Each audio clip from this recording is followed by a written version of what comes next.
Dans la littérature, Raphaël Giordano explore les sentiers du roman thérapeutique. Sa plume devient une boussole, guidant vers des récits qui guérissent et inspirent. Chaque ligne est un baume pour l'âme. Chaque chapitre, une étape vers la transformation. Bonjour Raphaël, Bonjour Isabelle.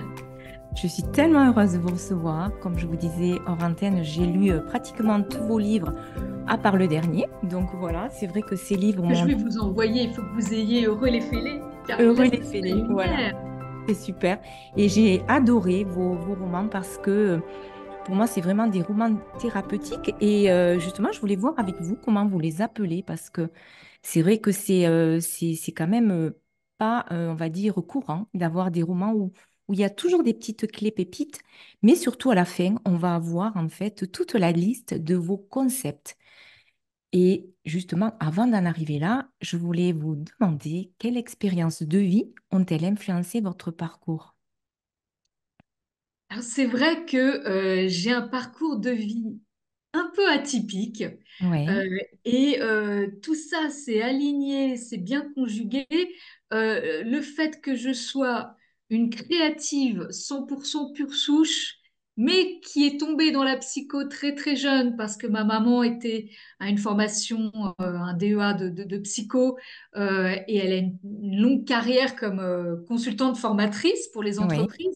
Ce qui fait que dès mes 10-12 ans, elle m'a appris tous les outils d'intelligence émotionnelle, Hmm, super. la communication, la gestion Oui. des émotions, tout ça en fait. Et voyez comment à la longue, ça a pu me conduire presque comme une évidence pour moi. J'ai pas conscientisé tout ça, ça m'a paru évident de d'écrire avec ce deux en un qui est ma personne en fait. Donc c'était Hmm, totalement aligné avec qui je suis, qui est la créativité et la psychologie. Le fait que j'ai toujours eu une très grande passion pour l'âme humaine.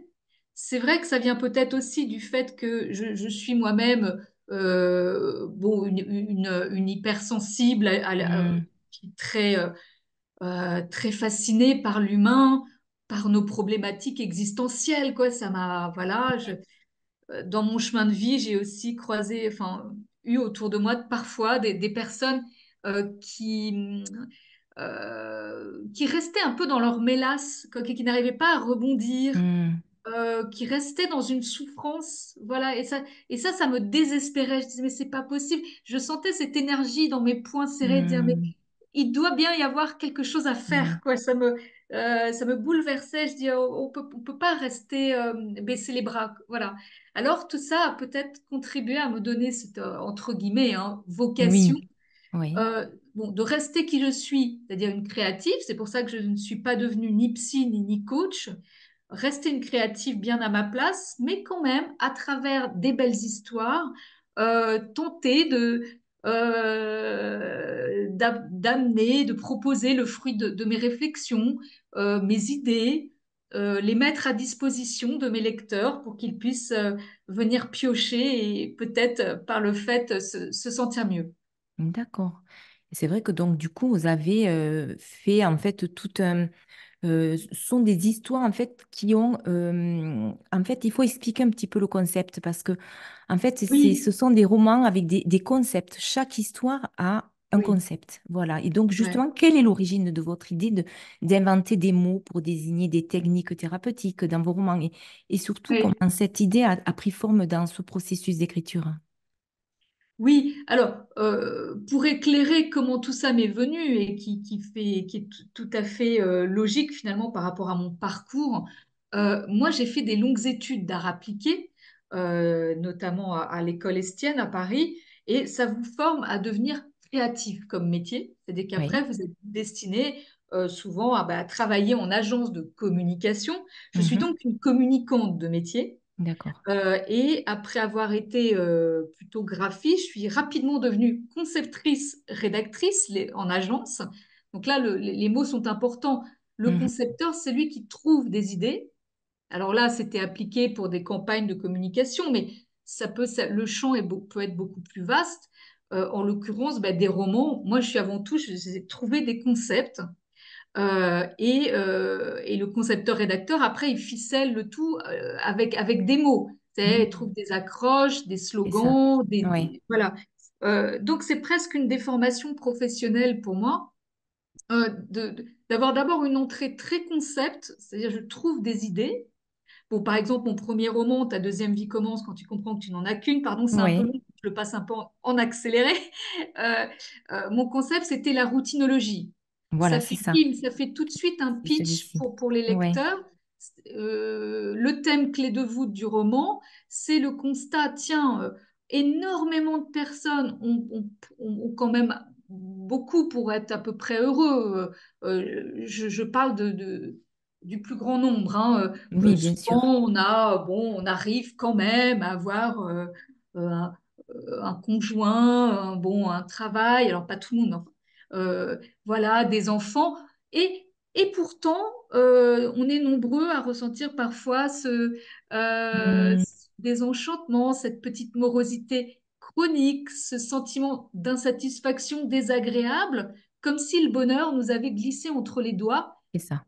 Et dans le bouquin, je me suis dit, voilà, moi je vais appeler ça une routinite aiguë. Enfin, c'est Ah oui, c'est Camille, ça. l'héroïne, souffre de ça, c'est-à-dire, bon, bah, c'est drôle, il y a toujours beaucoup d'humour. Hmm, C'est-à-dire, c'est même pas forcément une dépression, c'est cette espèce de vague à l'âme. Voilà, hmm, cet état comme ça auquel on voudrait bien échapper quand même.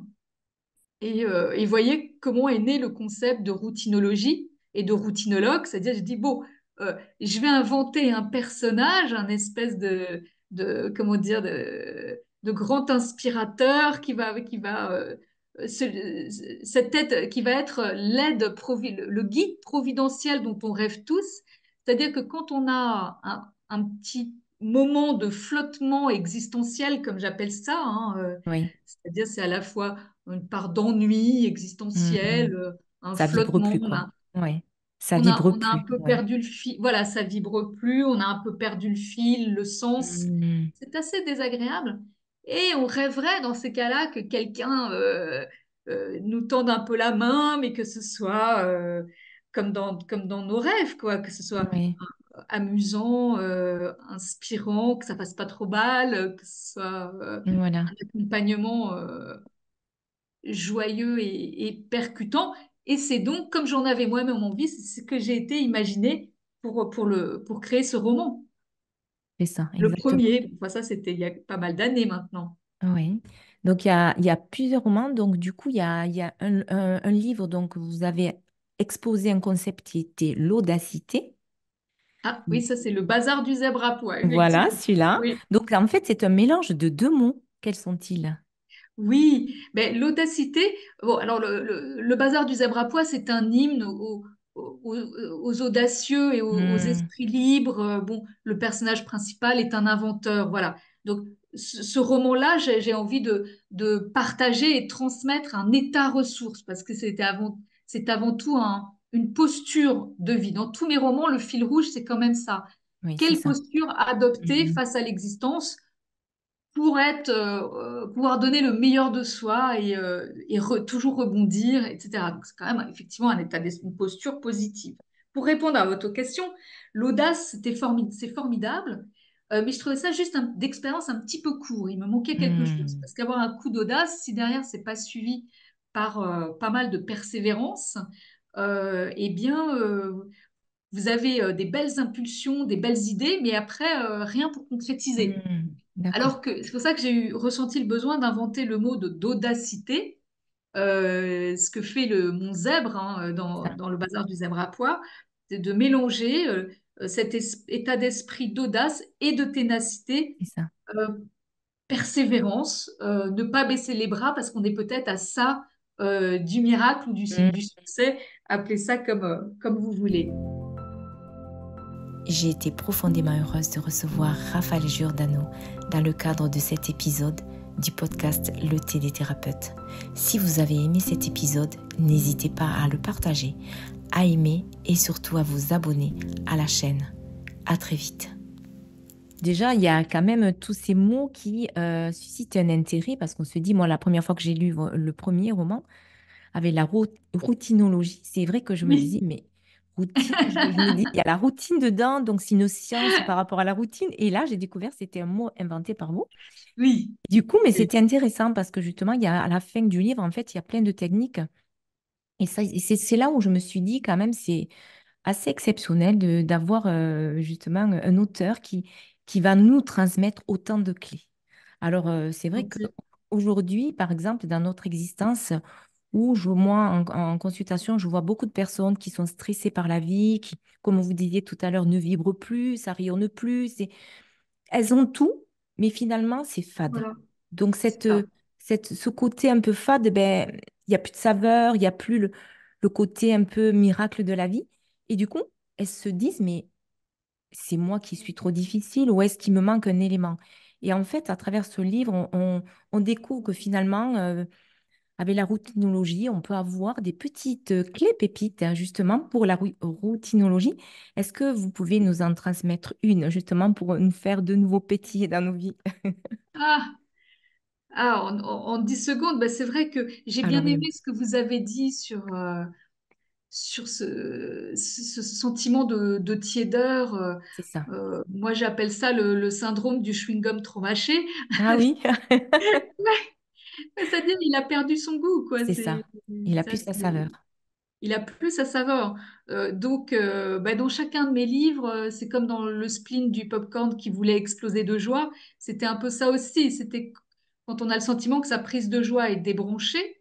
Bon, Oui, ça rejoint notre thème là de tiédeur et de manque de saveur, de repartir un petit peu à la conquête c'est ça. des choses qui donnent la saveur à la vie. Mais encore faut-il se Hmm, mettre en mode explorateur, exploration. c'est Donc ça. c'est bien de s'imaginer en explorateur de la vie parce que tout de suite elle est beaucoup plus amusante comme ça aussi. Hmm, Donc c'est je beau. dirais que les conseils c'est peut-être justement, alors toujours ce livre, le spleen du popcorn qui voulait exploser de joie, excusez-moi j'ai des titres très longs. Euh, J'avais été interloquée euh, par le fait que beaucoup de gens soient dans un surcontrôle, souvent. Hmm, Euh, Vouloir être, enfin, les pressions qu'on consomme à soi-même pour être bien, pour être dans les clous, les pressions que l'entourage, l'entreprise, la société nous met aussi pour qu'on soit parfait. Tout ça, c'est très contrôlant en fait. c'est ça, Or, pour exactement. moi, il me semble aussi, vous connaissez les états du moi, vous qui êtes thérapeute aussi certainement, et voilà, on est tout le temps dans notre parent ou dans notre adulte qui C'est vrai. contrôle, qui gère. Donc, moi, dans ce roman-là, c'était, ben voilà, un matin, on se réveille et on réalise que qu'on ne vit pas, on gère. Et ça, c'est terrible. Hmm, c'est vrai. Ça qui peut aussi conduire à cette perte, comme on perd le goût, Hmm, enfin, c'est on ça, perd la saveur de la vie. Et du coup, je tire mon petit fil, le fait de retrouver l'enfant qui est en nous. c'est ça. C'est-à-dire, quand on était gamin, vous voyez un jeune enfant, il explore le monde, il a pleinement sa capacité d'émerveillement, d'amusement, il touche, il tripote, il n'a pas peur de se salir, il y va, quoi. Ouais, c'est Voilà. ça. Et je pense qu'après, on devient, mais par l'appris, par l'éducation, par le formatage de la vie dans un système, on oublie un peu ce chemin-là.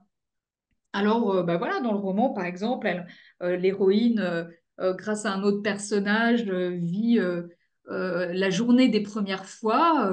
Ça peut être un conseil à donner à ceux qui nous écoutent, quoi, une fois C'est par ça. mois ou quoi. Voilà, vous Hmm, fixez comme objectif cette journée des premières fois des défis, des expériences. c'est vrai. Euh, et, Parce que la vie, c'est un défi, c'est vrai. peut-être, Et ce chemin aussi que l'on parcourt pas à pas, jour après jour, mois après mois et année après année, c'est vrai que si on est en pilote automatique, en fait, on voilà. passe à côté de tous ces petits miracles du quotidien. Alors, ça peut être très simple, finalement, on n'a pas aussi besoin de voilà, explorer la terre entière, mais près de nous, ben, on a des petits miracles, mais on ne les voit pas. Alors, ça peut être ben, le rayon de soleil qui justement ben, baigne notre terrasse du jardin et qui finalement, ben, je ne l'avais pas vue aussi belle ce matin. Et là, ce rayon la met particulièrement en valeur.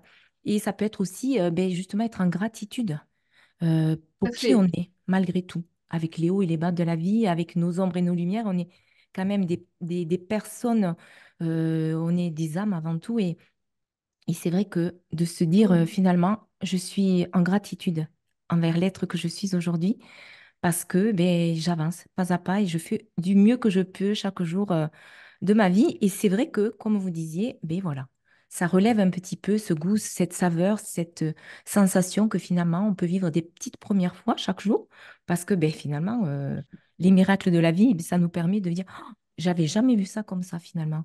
Ce paysage aujourd'hui avec ce rayon de soleil, il est incroyable.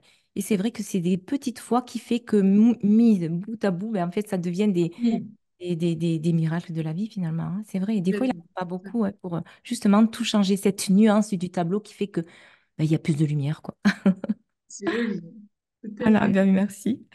Voilà, du coup, c'est vrai que est-ce que vous pouvez nous donner en fait, est-ce que vous avez eu des retours des auditeurs qui, enfin des lecteurs plutôt, des lecteurs qui ont lu vos livres et quels ont été en fait leur chemin grâce à vos livres? Est-ce que vous avez eu des retours par rapport à ça? Ah oui, de nombreux retours depuis toutes ces années, hein. Vous savez, le premier, ta deuxième vie commence, blablabla, Oui, est sorti en 2015. Donc ça, vous le savez, ça a été un ah oui, phénomène de un impact. société. Mais même, ce qui était étonnant, c'est de voir aussi le succès dans tellement d'autres pays du monde, donc des cultures très, très éloignées, ce qui prouve que ce thème-là dont on parle aujourd'hui, voilà, a fait écho chez beaucoup de personnes. Ben, j'ai énormément de gens qui m'écrivent, qui me racontent. Oui, Vraiment, ça leur ça leur a fait un gros effet, beaucoup d'impact. Évidemment, je me serais jamais attendue c'est à ça, une telle incidence, mais je m'en réjouis. c'est beau. Euh, Sans faire exprès presque, parce que je crois que quand j'ai écrit ce livre, ben, un peu comme tous mes romans, je veux dire, j'étais juste dans ma sincérité aussi, parce que je le rappelle, moi, c'est entre mon parcours de vie, Hmm, le fait que pour me réinventer et aller vers mon destin d'auteur, j'ai aussi traversé beaucoup d'épreuves. bien Hein, sûr. vous voyez, dans les contes de fées, c'est pas, et pas directement, non, non, il faut couper les ronces, le prince et tout ça. Et oui, Bon, je exactement. plaisante un petit peu, mais des épreuves, il y en a eu pas mal et quelque part, elles ont été initiatiques aussi pour moi. Hmm, Et en tout cas, ça m'a permis en 10 ans, entre le point de bascule de ma vie où, suite à un harcèlement sévère, j'ai voilà, fait un oui. burn-out et si je veux plus jamais retourner en agence, enfin, Hmm, j'étais presque en claustrophobie situationnelle tellement elle disait non, je voulais pas dépendre d'éventuelles personnes malveillantes. Enfin, c'est c'était ça, pas possible. Mais je savais vraiment pas ce que j'allais faire. Voilà. Mais en 10 ans, j'ai vraiment mis du temps à construire cette vie qui est la mienne aujourd'hui et à oser. Le c'est mot ça. oser, je le souligne parce que Exactement. on s'autorise pas toujours à être qui l'on est, c'est-à-dire que bon, moi c'est pas un conseil, c'est juste un partage, c'est de faire ce point, alors de faire ce point entre qui l'on est, ses qualités, ce dont le monde a besoin, puis finalement un jour on est au bon endroit au bon Hmm, moment au bon moment, et c'est tout ça. s'aligne. Moi franchement c'est ce qui s'est passé pour moi. Mais pour l'accepter, par exemple, pour moi, être écrivaine, c'était pas sérieux. Je mets des gros guillemets. C'était pas, ça pouvait pas être un métier pendant longtemps. Oui, Je pensais jamais pouvoir gagner ma vie comme ça et pouvoir m'y consacrer totalement. Alors que peut-être maintenant, je réalise que si c'est vraiment pertinent entre qui l'on est, oui. la manière de travailler, aussi le mode de fonctionnement. Moi, par exemple, la fluctuation des énergies, c'est intéressant de s'intéresser à ces énergies, à ces environnements préférentiels, Hmm, à sa personnalité. Parce que c'est pas la peine d'aller se mettre en difficulté dans des environnements qui vont être toxiques pour c'est ça, soi. exactement. Tout ça, c'est des mises au point, des mises au clair.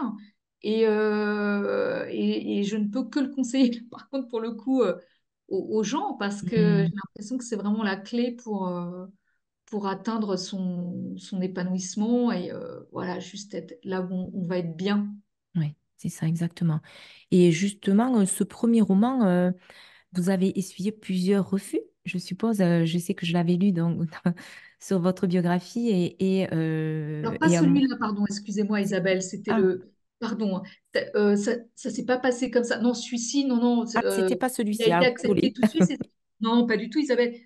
C'est juste, justement, quelques mois avant ta deuxième vie, Oui. j'avais écrit un roman, pardon, oui, mais qui n'avait Ah, rien à voir d'ailleurs avec ni le développement personnel ni rien, qui était sympa, mais que j'avais écrit un petit peu comme c'est venu, quoi, sans vraiment bien penser, ni un positionnement. Enfin, vous voyez, d'accord, quand ok. on débute, quoi, voilà. Alors, et là, j'avais essuyé les refus d'une dizaine de maisons d'édition parisiennes. Certains retours, certains avaient pris le temps quand même de faire un retour en disant oui, il y a une belle plume, etc. Mais bon, Hmm. c'était pas calé. Oui, c'est sûr. Oui, oui. Voilà, et c'est là où après, n'ayant pu rentrer par la grande porte, pardon, hein, mais c'était Oui, donc oui. des belles maisons d'édition, Pignon sur rue, Paris, tout Ah ça. oui. J'avais moi déjà mes entrées chez Erol, mais qui n'éditait pas de romans du tout. Ah, d'accord. Non, pas du tout, zéro. C'était que des livres, des essais, des beaux livres Hmm. un peu techniques ou vie pratique, je ne sais pas. Et c'est moi, avec mon petit désir dans la valise, là, depuis toute petite, d'écrire des romans, j'ai dit, je veux écrire un roman. Voilà, je vous propose un pitch de 10 lignes. Ça parle de tatati tata, on va pas refaire le pitch de ta deuxième vie. Mon éditrice, parce que j'avais déjà édité une non-fiction avec eux, me faisait confiance, me dit, Raphaël, vas-y, on te fait un petit contrat, quelques milliers Chouette. d'exemplaires, Ah, et l'aventure a commencé comme ça. oui, Oui, d'accord. oui. Et c'est vrai et justement, après ce succès international, donc du premier roman, qu'est-ce que cela a changé dans votre vie? Est-ce que vous avez repris confiance en vous? Comment ça a œuvré? Alors ça, ben, forcément, c'est ce que j'attendais depuis tellement d'années. Enfin, cette reconnaissance et de quoi reprendre confiance en moi. Parce que, bon, Hmm, on est nombreuses, je mets au féminin, mais nombreuses, à pas toujours avoir beaucoup confiance en nous. hmm, Euh, Moi, pendant tellement d'années, parce qu'après, j'avais monté ma boîte après cet échec que j'ai connu un peu dans l'événementiel par l'art. J'ai essayé un moyen, parce qu'en faisant des événements et des journées de séminaires, je travaillais moins. oui, Je oui, n'avais pas à être tous les jours au bureau ou quelque chose comme ça pour pouvoir me consacrer à l'écriture l'écriture. et Hmm, à la peinture, en l'occurrence, à l'époque. oui, Et voilà, sauf que je me disais, mais j'avais l'impression de ramer quand même, ramer. hmm, Et donc la confiance en soi, c'est pas terrible. Parce que je disais, je comprends pas, je suis diplômée d'une belle école, voilà, j'ai des références, j'ai des qualités, mais hmm, pourtant ça marchait pas.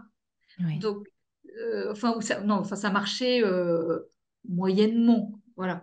hmm, Et alors, c'est sûr que quand le roman quand vous avez connu après un tel succès, c'est quelque chose qu'on pourra jamais me retirer. Ça, c'est c'est pas mal. clair. Oui, Ça, c'est non, ça bien. c'est clair.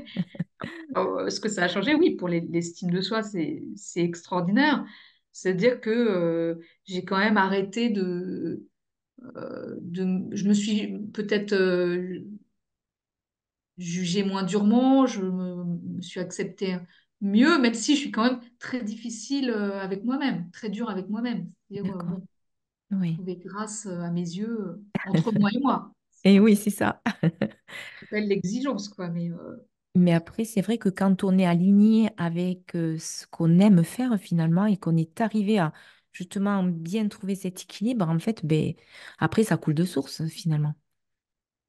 oui, mais j'ai eu le sentiment, voilà, après, j'ai pu poursuivre ce pourquoi j'étais faite depuis toujours. Hmm, Voilà, c'est que mon objectif, c'est pas les livres, les ventes, les trucs, c'est je suis faite pour écrire, pour avoir des idées, c'est mon ADN, on l'a dit depuis le départ, hein, oui, pour être une communicante, parce que mes livres, et j'en suis fière aujourd'hui de les positionner comme ça, comme des comédies humaines, euh, avec de l'humour, enfin drôle, touchante, profonde, c'est-à-dire Mhm. accessible en apparence. Moi, mon travail, c'est de quand même réfléchir à des thèmes de philosophie et de psychologie, des thèmes Oui, sérieux, profonds, parce que c'est pour ça que quand les gens disent, ah, c'est une littérature, voilà, accessible, ben oui, parce que c'est ma volonté de la rendre bien accessible. sûr, oui, oui. Euh, Parce que comme vous aussi qui avez à cœur de faire du bien aux gens et c'est moi, le moyen, c'est l'humour, c'est la belle histoire, ça, c'est l'habillage extérieur Oui. pour pouvoir aborder des thèmes que les gens n'ont souvent pas forcément envie Mhm. d'aller aborder. Le dernier qui est sur nos peurs inavouables, nos parts de vulnérabilité, nos fragilités. Moi, c'est quelque chose qui me touche énormément. Mhm. Mais si je mettais les pieds dans le plat comme ça, avec mes gros sabots, waouh, non, ça fait un petit peu peur, ça fait un petit peu mal, même des fois, d'aller regarder ces parties-là. Alors que une entrée en matière où les gens vont juste par ricochet se sentir soutenus, concernés, ça va les faire rire, l'air de rien. On Oui, chemine ça l'air passe de mieux. rien. Ça Oui, passe oui, mieux, je crois. c'est Je vrai. crois en tout cas, Mhm. C'est ça. Et c'est mon justement, souhait. est-ce que vous avez, vous explorez des émotions et justement, quelles émotions profondes vous explorez lorsque vous plongez dans la psyché de vos personnages? Est-ce que vous vous mettez dans leur peau? Est-ce que vous avez vécu Oui, leurs émotions? Est-ce que vous êtes déjà passé par là? Parce que c'est vrai que pour décrire oui, une émotion, oui, il faut déjà l'avoir vécue ouais, pleinement. bien sûr. Oui. Eh bien, alors, il y a plusieurs choses. C'est vrai qu'à la fois, comme je vous le disais, moi, j'ai une véritable fascination pour l'âme humaine. Donc, comme je vous dis, j'étais aussi artiste peintre. Bon, aujourd'hui, je peins avec des mots, mais c'est l'intime qui m'intéresse. C'est pour Ah, ça que quand des fois, des journalistes, ah ben alors, le voyage en Italie, est-ce que... Je dis, mais c'est un décorum tout ça. Moi, mon hmm, sujet, c'est pas ce qui se passe, c'est pas les restos qui se font en Italie. Je m'en fiche complètement de vous. oui, oui, C'est par contre, à travers des scènes où il faut bien planter un décor, quelque chose, oui, dépeindre l'intime, qu'est-ce qui se passe en eux. c'est ça. Donc, être en totale empathie avec ce qu'ils traversent. C'est d'ailleurs pour ça que dans chacun de mes romans, je tourne dans la tête des personnages. C'est un Voilà. changement de point de vue. Hein, donc, il n'y a pas un personnage et on est tout du long dans la tête d'une seule personne. Je suis dans la tête des hommes, des femmes. Je suis même dans la tête d'un chien à un moment, dans un des romans. Euh, Oui, euh, et c'est pour ça que je m'amuse à dire que l'écrivain est pour moi un acteur, comment dire, euh, un acteur à plumes, parce que l'acteur, il incarne des rôles. L'auteur, derrière son clavier, lui, il doit incarner chacun des personnages. Donc, hmm, je suis une actrice très polyvalente, on va dire. en effet. Et sauf que j'ai ma caméra à l'épaule, vous voyez, pour Hmm, filmer les scènes, parce que j'ai toujours été assez visuelle et dans voilà. cette imagination-là, mais aussi pour filmer de l'intérieur, Hmm, c'est-à-dire, ben voilà, me mettre dans la peau des personnages et essayer de... Alors, soit, vous avez raison, soit j'ai vécu c'est vrai. des expériences proches, ou Hmm, alors j'ai été témoin voilà, c'est ça. J'ai évidemment été en observation depuis toujours de toutes les personnes, enfin, des personnes que je croise, je suis quelqu'un de très empathique. Alors, dès que quelqu'un vit Hmm, quelque chose, waouh, hmm, j'absorbe beaucoup et je me questionne. Je dis, oh, qu'est-ce qu'il a dû ressentir dans telle hmm, situation? Ça doit être terrible, ou ça doit être hmm, génial. Voilà. c'est vrai. Donc, Euh, et oui, parce que vous avez une hypersensibilité, vous êtes quand même, vous mhm, absorbez quand même les émotions des autres. c'est Et est-ce ça. que ça peut tellement vous toucher que parfois ça peut vous gêner dans votre vie quotidienne d'être aussi empathique? Alors, c'est là où comment dire, le chemin aide, la sagesse, je mets des gros guillemets, aide, Mhm. parce que c'est un travail, c'est un chemin. Moi, ça fait très longtemps que je travaille sur moi, en thérapie, de tout plein de choses. Ah, voilà. Hmm. Euh, Un cheminement de, oui, de développement personnel, là, pour le coup. Et j'ai appris d'ailleurs, j'en parle dans mon premier roman, hein, j'appelle ça l'empathie sèche versus Hmm, l'empathie mouillée. oui, C'est-à-dire que euh, l'empathie sèche, comment dire, vous mettez à la place de la personne, vous comprenez, vous êtes là, vous êtes présente, voilà, mais pas jusqu'à être éponge. c'est ça. L'empathie mouillée, c'est-à-dire, ah, ça y est, vous êtes aspiré Hmm, dans le tourbillon, voilà, vous coulez avec le bateau, vous laissez aspirer en fait par l'état et la négativité éventuelle de l'autre personne. Et là, une fois qu'on est deux au fond du trou, là, vous n'aidez plus personne. et oui, Donc, c'est c'est pas clair. positif finalement. Hmm, Il ne faut pas tout confondre. Aider, oui, se laisser aspirer, non. voilà, Et exactement. puis, et puis attention, aider aussi quelqu'un qui en fait la demande, qui est quand même volontaire, parce que sans ça, moi, ça m'est arrivé, mais il y a longtemps, hein, mais de me casser les dents Ah, et de réaliser après coup on ne peut pas aider quelqu'un qui ne veut pas c'est vrai. changer. Hmm, C'est impossible.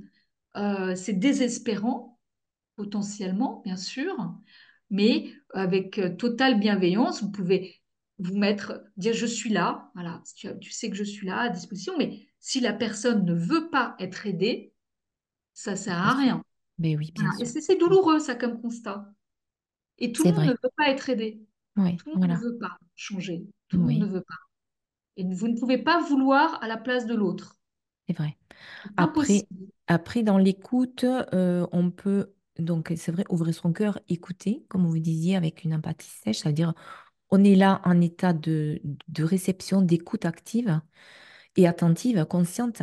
Et après, peut-être que si la personne elle a envie d'avoir notre, on va dire, notre retour, on peut donner, on peut, à travers nos mots, peut-être débloquer ou Ah oui, amener une petite lumière. Et parfois, ça peut aider. Moi, je sais que souvent en pharmacie, quand je donne des mini-consultations de naturopathie, certaines personnes, elles viennent avec leur regard sombre, triste.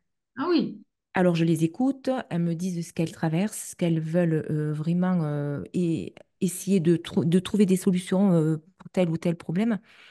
Et juste avec les mots, parfois, la personne, elle repart, elle dit, ah d'accord, mais là, j'ai mieux compris en fait ce que je traverse aujourd'hui. Et là, je oui. la vois repartir avec ses petits yeux qui pétillent. Je me dis, peut-être que là, il y a un début de quelque chose. Et c'est vrai Ah que bien des fois, sûr, ah, mais ça avec c'est un mot, ça formidable, peut hein. voir, en fait, moi j'ai dit un mot, c'est déjà tout un monde. Et le mot est tellement créateur et tellement puissant qu'on Complètement. peut des fois ben, arriver à des miracles. Voilà, c'est vrai que l'écoute et le mot juste, comme Ah vous oui, dites, si la personne est d'accord d'écouter ce qu'on a envie de lui exact. transmettre, c'est évidemment. Mais c'est vrai que le mot est tellement beau et tellement puissant qui fait que, vous voyez, que ce soit à travers l'écriture ou à travers des conseils ou à travers juste être là en présence et dire ce qui est juste en ce moment précis, mais il peut y avoir des petits miracles parce que la personne va entendre Non, peut-être un mot, une phrase qui va faire que, vous avez raison. et voilà, ça va débloquer des situations. Ah, mais complètement. Mais d'ailleurs, une personne qui va pas bien du tout, Oui, ça veut pas dire qu'elle n'a pas quand même une envie bien sûr. de s'en sortir. C'est assez différent. Euh, c'est d'ailleurs quand même heureusement la majorité des cas. C'est-à-dire, Oui. je vais pas Hmm. bien, mais si tu fais un petit quelque... Mais j'ai quand Hmm. même envie Voilà, d'aller c'est vers ça. du mieux. Hmm. Et effectivement, cas plus rare, la personne qui vraiment vous rejette, veut même pas d'aide. Ah oui, là, là, c'est C'est plus là où ça devient, compliqué. là, c'est là où ça devient compliqué, C'est voilà. vrai. Et justement, est-ce que vous avez des secrets de rituels d'écriture quand vous vous mettez justement, allez, là, je vais commencer mon nouveau roman. Est-ce que vous avez des rituels pour vraiment vous mettre dans une ambiance, dans un univers? Comment vous procédez? Si vous voulez vraiment nous Oui, transmettre quelques petits tips. bien sûr, bien sûr. Mais c'est très simple, hein. Déjà, pendant plusieurs mois, je n'écris rien. D'accord. Et Mhm. oui, parce que on parlait tout à l'heure de mon premier métier. Enfin, moi, je suis avant tout une conceptrice. Enfin, quand je dis je n'écris rien, j'écris partout dans des carnets. Il faut Mhm. d'abord concevoir le livre. Donc, je fais une grande cueillette L'information. et collecte d'idées. Enfin, je D'accord. suis en brainstorming perpétuel. Mhm. C'est beau. Je phosphore dans tous les sens. Je cherche dans toutes les directions. Je creuse, c'est pelle, pioche, tout ce que vous voulez pour débroussailler mon sujet. Bon, Ouais. bien entendu, comme vous l'avez dit tout à l'heure, moi, chacun de mes romans, il y a un thème clé de voûte. Parce que un roman, n'importe quoi, vous avez des thèmes qui sont très généraux, slash trop général. Par exemple, ah, je vais écrire un roman sur l'amour. Bon, Mhm. c'est peut-être un peu trop vaste. Donc, Et oui. tout, tout le premier travail consiste à trouver un angle, une originalité quand même, une problématique à résoudre. Voilà. Mais une Mhm. fois que vous tenez votre sujet, après, vous pouvez commencer à creuser. Donc, pour moi, il y a deux grandes tresses, enfin, deux grands brins à la tresse. C'est de faire la conception de la matière première de fond, Mhm. c'est-à-dire les idées.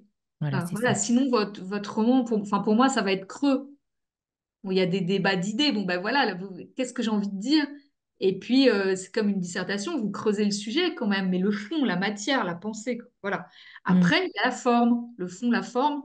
La forme, c'est la narration. Euh, c'est où se situe l'histoire, qui sont les personnages, qu'est-ce qu'ils font dans la vie, à quoi ils ressemblent. Mhm. Et puis petit à petit de tisser les deux brins pour entremêler un peu tout et là voir en termes narratifs les rebondissements, les difficultés à dépasser et puis la morale de l'histoire quoi. Enfin, Bien sûr. Voilà, c'est la ça. construction d'un récit quoi. C'est Ouais. Est-ce que vous avez fait des découvertes sur vous-même, justement, à travers l'écriture de vos romans? Parce que vous transmettez beaucoup d'idées, de clés. Et ouais. vous, est-ce que vous avez, ben justement, vous avez fait des découvertes sur vous-même?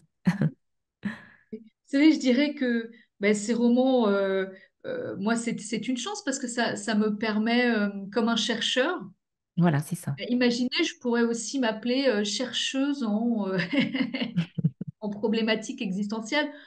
J'en sais rien, mais moi, ça me permet aussi de faire le clair sur, sur ma posture de vie. Je dis posture parce que j'essaie de résoudre aussi, d'être mon propre cobaye et de résoudre, je sais pas, ce qui se présente comme problème à résoudre pour bien mener, bien conduire sa vie, bien, ouais, être plus heureux et plus épanoui. Hmm, voilà. Sinon, est-ce que vous prenez soin de votre bien-être émotionnel chaque jour? Est-ce que vous avez des petits rituels? Est-ce que vous pouvez nous transmettre? Alors, je suppose que vous utilisez vraiment peut-être pratiquer ce que vous avez, ce que vous proposez dans vos romans. Mais est-ce que vous avez des petits rituels chaque jour? Par exemple, le matin, quand vous vous levez, est-ce que vous avez un petit rituel pour justement avoir un nouvel élan pour la journée? Ah ben écoutez, oui, on va dire que quasiment je consacre 80% de mon temps à être en bonne condition énergétique pour créer. Ah, c'est beau. Parce qu'en fait, Mhm. c'est pas en dehors du processus, ça fait partie du processus. Et, Exactement. et je pense que d'ailleurs, dans tous les métiers ou toutes les vies, ça devrait être comme ça. Hmm, C'est, depuis 25 ans, je réfléchis à ces histoires d'énergétique parce que tout se résume à l'énergie. oui, bien sûr. Ouais. On a notre réservoir en début de journée. Si vous faites déjà la traque à vos pollueurs et à tout ce qui vient vous pomper inutilement C'est votre vrai. précieuse énergie vitale, c'est dommage. Ouais. Donc, je dirais que mes rituels, c'est évidemment traquer ce qui me bouffe de l'énergie.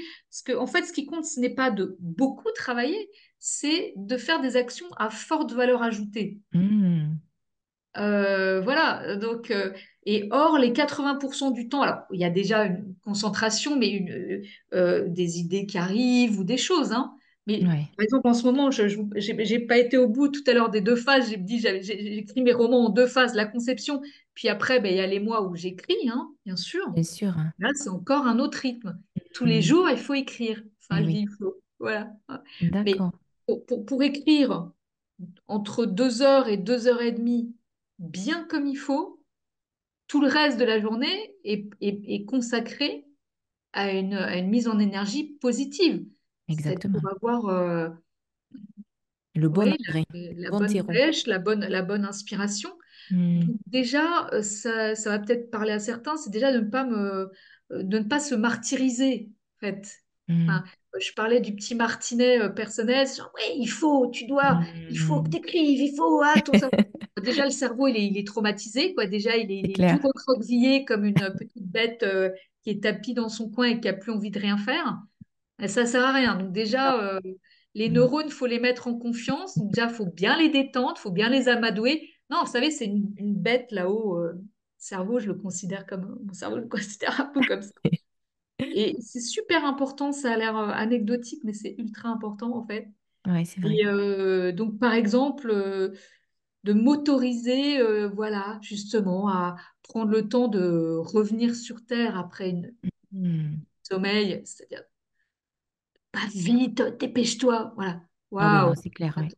Voilà, prendre le temps de prendre un petit café. Je bois pas de café, mais bon, c'est pareil. Oui, voilà. C'est, Hmm. euh, le temps de d'atterrir. Voilà. Ouais, voilà, c'est ça. Et c'est bête, mais ça va me faire. Prendre le temps va me faire gagner du temps. Hmm. Vous voyez la logique, en fait, Ouais, tout je est un comprends. peu inversé. C'est vrai. Oui, oui. C'est Alors qu'en que fait, tout le monde souvent, pense qu'il faut se speeder et se exactement. martyriser. Oui, oui. Mais j'ai mis longtemps à Hmm. mettre ça au clair. De même que je passe vraiment du temps à aller marcher, C'est ça. bien, Oui. me faire du bien. Oxygéné. Mais l'énergie, le mouvement. C'est ça. De toute façon, c'est- l'être humain est fait pour bouger, hein, et puis Ah oui, tout à fait. s'oxygéner, mettre le corps en action. Et c'est vrai, comme vous disiez, important de s'occuper de son hygiène intérieure.